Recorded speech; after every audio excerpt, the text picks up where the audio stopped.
we were aiming for a certain prestige and quality with this film that I don't even think most modern horror films aim for. This is the film that if we were both 16 years old and we saw this movie, we would be so stoked.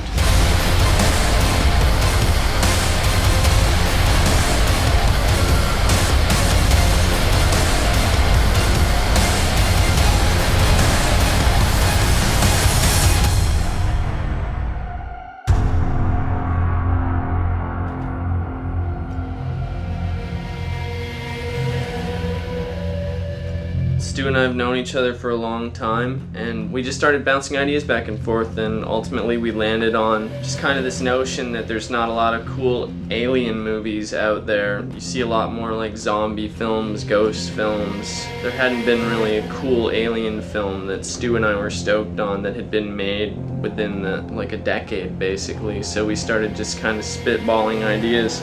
We really wanted to start it out as a small cabin in the woods film and take the audience on a journey that they don't expect to ultimately go where they do, which is outer space.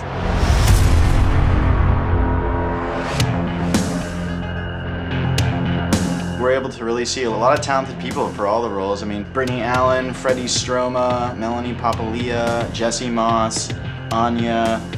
Sorry, Anya, I don't know how. You told me how to pronounce her last name. Are you kidding? Before. What? I don't know how to pronounce her last name. It's probably Savick. No, Savick? No, it's like Sashi or Sashi. Oh, God. And then Gil Bellows and Michael Ironside rounding out the rest of our cast. Luckily for us, Ironside was right at the top of our list when we approached him. It's a basic, simple agreement with one cardinal rule. Do not engage. And you engaged. From the very beginning, even the first draft of the script, flying saucer crashes and it's unbelievable, but it's real. And the kids find it, and it's undeniably a crashed flying saucer. We didn't want it to be some crazy out-of-the-box concept. We always had a really clear vision as to what we wanted the UFOs to look like, what we wanted the alien to look like. We never wanted to stray too far outside of the human expectation as to what people would think an alien should look like. If I close my eyes and go to sleep and I had a nightmare about aliens, I'm not gonna dream about squid people. I'm gonna have a nightmare about gray aliens with big eyes. And to me, that makes it inherently more real. We were gonna build a puppet that would be puppeteered from behind with rods. It was gonna be a big, full-size puppet of it, which is like 9 feet tall. And when we hooked up with the effects company that ended up doing the movie, Waterproof Studios, the first thing they said is don't do the alien practically. No matter what you do, you can't make rubber look real. We can do a better job. They modeled the alien before they'd even really gotten the job to prove that they could do it. They modeled the alien based on a concept art that we'd already had done before. And as soon as we saw even just a first test of what that alien looked like, we were pretty much sold because it just looked so incredibly detailed.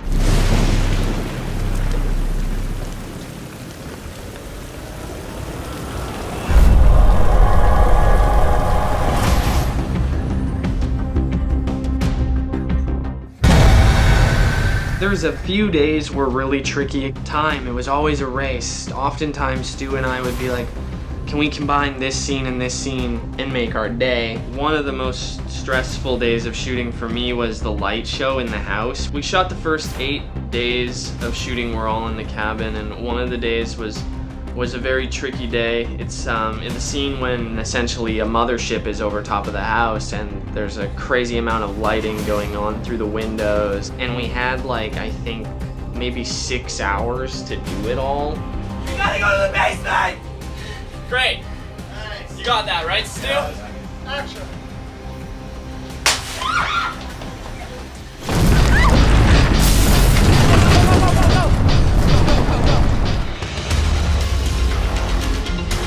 Love story. Let's talk about the love story. No, let's not talk about Let's that. not talk about that.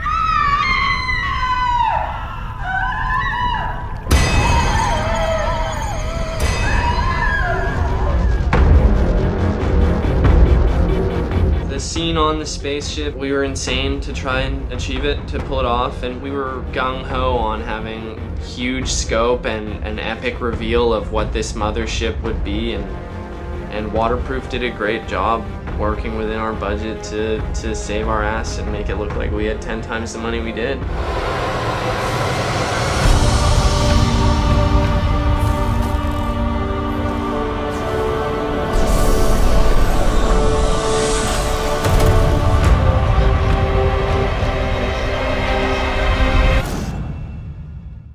Anal probe, anal probe, anal probe.